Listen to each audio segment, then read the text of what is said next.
Programme में एक बार फिर खुशामदीद। Army chief general Asim Munir ने गुज़श्ता रोज लाहौर में ताजिरों के नुमाइंदों से मुलाकात की है। Army chief general Asim Munir ने ताजिर बरादरी को डॉलर के तबादले और इंटर बैंक रेट में शफाफियत को फरोग देने की यकीन दहानी करवाई। लाहौर कोर हेडक्वार्टर्स में मुनक़िदा इजलास में ताजिर बरादरी से गुफ्तगू करते हुए कहा कि मनी एक्सचेंज को टैक्स के दायरे में लाया जाएगा। उन्होंने खुसूसी सरमायाकारी सहूलत काउंसिल के अहम किरदार को उजागर करते हुए सऊदी अरब, मुत्तहिदा अरब अमारात, कुवैत और दीगर ममालिक से 100 अरब डॉलर तक की खातिर खा सरमायाकारी को राग़िब करने की सलाहियत पर भी जोर दिया। इक़्तिसादी फैसला साजी को तक़वियत देने के लिए माशी मामलात और मुख्तलिफ शोबों पर तवज्जो मरकूज करने वाली टास्क फोर्सेज की तश्कील भी कर दी गई है। माशी मामलात में इस्टेब्लिशमेंट बिल वास्ता और बिला वास्ता तौर पर हमेशा से ही एक किरदार अदा करती आई है।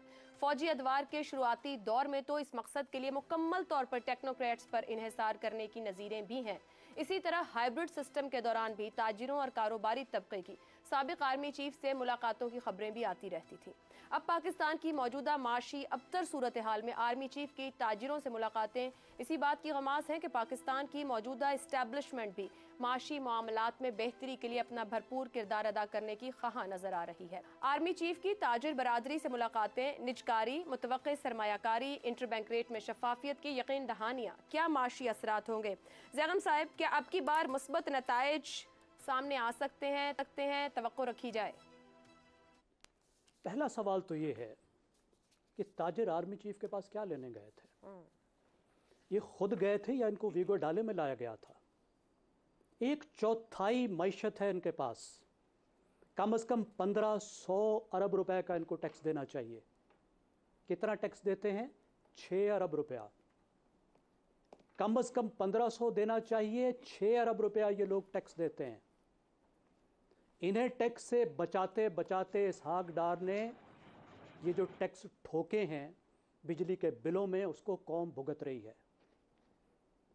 ये जो चीनी लाखों टन स्मगल हो गई है, ये कोई पुड़िया में डाल के लेकर गया है या ये होलसेलर ट्रेडर्स ने करवाई है ये स्मगलिंग?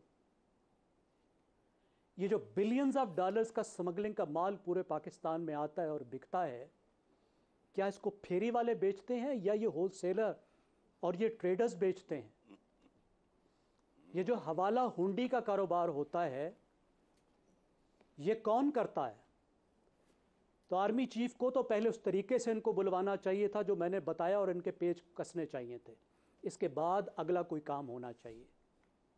इस वक्त chief of the army staff का बहुत अहम रोल हो सकता है पाकिस्तानी मईशत को बेहतर करने में।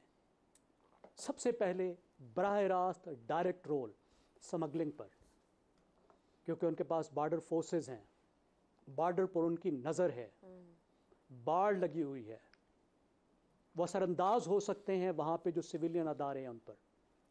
ये खा गई है पाकिस्तान को स्मगलिंग दोनों तरफ, और इससे बहुत फ़र्क पड़ सकता है। अगली बात, जब तक सियासी बहरान हल नहीं होगा, माशी बहरान हल नहीं होगा, और उनका बहुत असर रसूख है इस्टेब्लिशमेंट के हेड के तौर पर इस सियासी बहरान को हल करने के लिए। इन्वेस्टमेंट लाने में उनका बहुत अहम किरदार हो सकता है। उनके ताल्लुकात पाकिस्तान के इस्टेब्लिशमेंट के सरबराह के तौर पर, जो ख़ास तौर पर अरब मुल्कों के साथ हैं और साथ में चीन के साथ भी, वो एक अहम किरदार उसमें भी अदा कर सकते हैं। और आखिरी बात, जिन माशी रिफॉर्म्स की ज़रूरत है, जो सियासी मसलहतों की वजह से नहीं हो रही, जो पाकिस्तान की अलीट के मफादात की वजह से नहीं हो रही, उसमें वो अपने ज़ाती किरदार को, उनके अपने बारे में जो कहा जाता है कि वो ईमानदार आदमी है, उनको लालच नहीं है, उस असर रसूख को वो इस्तेमाल करते हुए पाकिस्तान की पूरी अलीट पर दबाव डाल सकते हैं कि बहुत कमा लिया, बहुत खा लिया, तुम्हारी नस्लों के लिए काफ़ी है, अब मुल्क को कुछ वापस दो और अब रिफॉर्म की तरफ जाओ। और अगर वो ये सब करते हैं, और मुझे उम्मीद है कि वो करेंगे, तो पाकिस्तान और पाकिस्तान की मईशत बेहतरी की तरफ जा सकती है। उम्मीद है कि मईशत बेहतरी की तरफ जा सकती है। हसन निसार साहब, मगर एक यहाँ पे बात भी की सियासी बहरान की, मुसलसल एक सियासी गैर यकीनी की सूरत हाल है। अब माशी मामलात के लिए टास्क फोर्स बन गई, तश्कील दे दी गई, क्योंकि एलीट की भी बात हुई जो कि एक माफिया में बदल गई मुल्क में। क्या इस्टेब्लिशमेंट ही अब माशी बेहतरी की जामिन है? सियासी तौर पर चीज़ें ऑन ट्रैक आ पाएंगी, नहीं आ पाएंगी? ये नहीं आ पाएंगी। पहली बात ये है कि मैं प्रोग्राम से फारिग होते ही ज़ैगम खान की नज़र उतारूंगा। अपने अलावा पहला आदमी इस मुल्क में जिसने असल बात की निशानदेही की है। मैं कितने साल हो गए ये कह रहा हूं कि तुम पागल हो, इसको इक्तसादी बहरान कह रहे हो अहम को। ये अखलाकी बहरान है जिसकी कोख से निकला है।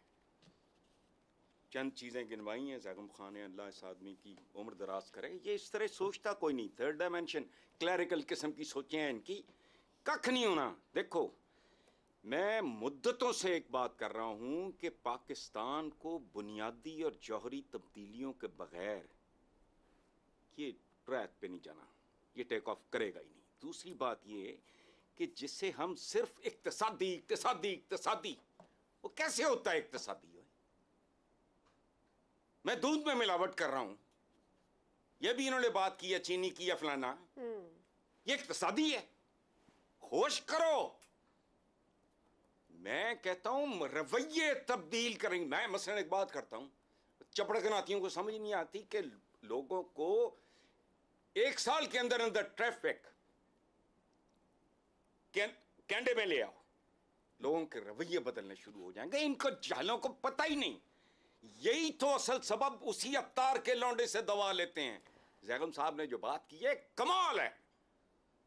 हम Pakistani third dimension out of box thinking हमारे करीब से नहीं गुजरी। देखो मर्ज की तशखीस ही अगर ठीक नहीं होगी आयशा, मर्ज की तशखीस ही ठीक नहीं। हसन साहब को तय कलामी की माजरत। यहीं पर एक सवाल है सर, एक सवाल है आपसे। आपने कहा बिना, और बिल्कुल दुरुस्त कहा, बजा कहा, ना सियासत हो सकती है ना मईशत चल सकती है, बिना इखलाक तो इंसान भी नहीं हो सकता है। हम कहाँ से शुरू करें आप बताएं। हमने अभी यहाँ एलीट की कितने बार अपने प्रोग्राम में बात की कि एलीट ही माफिया बन चुका है। सिविक सेंस कहाँ से सिखानी शुरू करें, किसको सिखानी शुरू करें? और भाई लंबी बात करते हो, मैं बूढ़ा आदमी हूँ, मैं भूल जाता हूँ असल बात क्या की आपने। मोटी बात फिर मुझे कंफ्यूज कर दिया आपने। ओ भाई करने वाली साफ नंगी चिट्टी बातें हैं।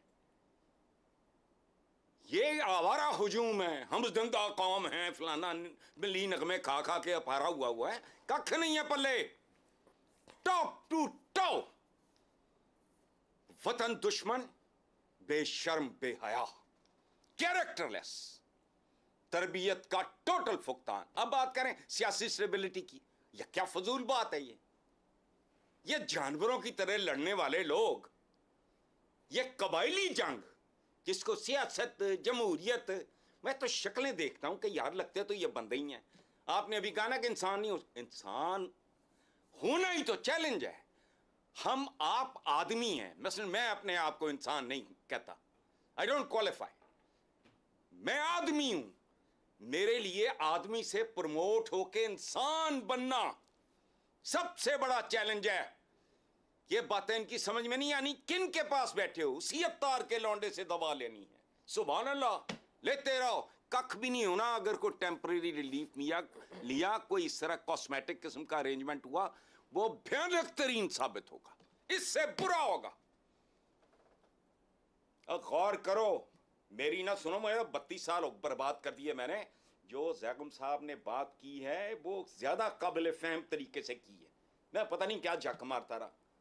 रोला ये है, जिसके पास जाते हो जिधर बैठ जाओ, पाकिस्तान का रोना रो रहे हैं, चोर होते हैं। हमें नहीं पता कौन क्या था। एक ग्रुप है, मैं नाम नहीं ले रहा किसी का, जब वो इक़्तिदार में आया उस साल उनका टैक्स रिटर्न क्या था, कारोबार उन्होंने किया नहीं।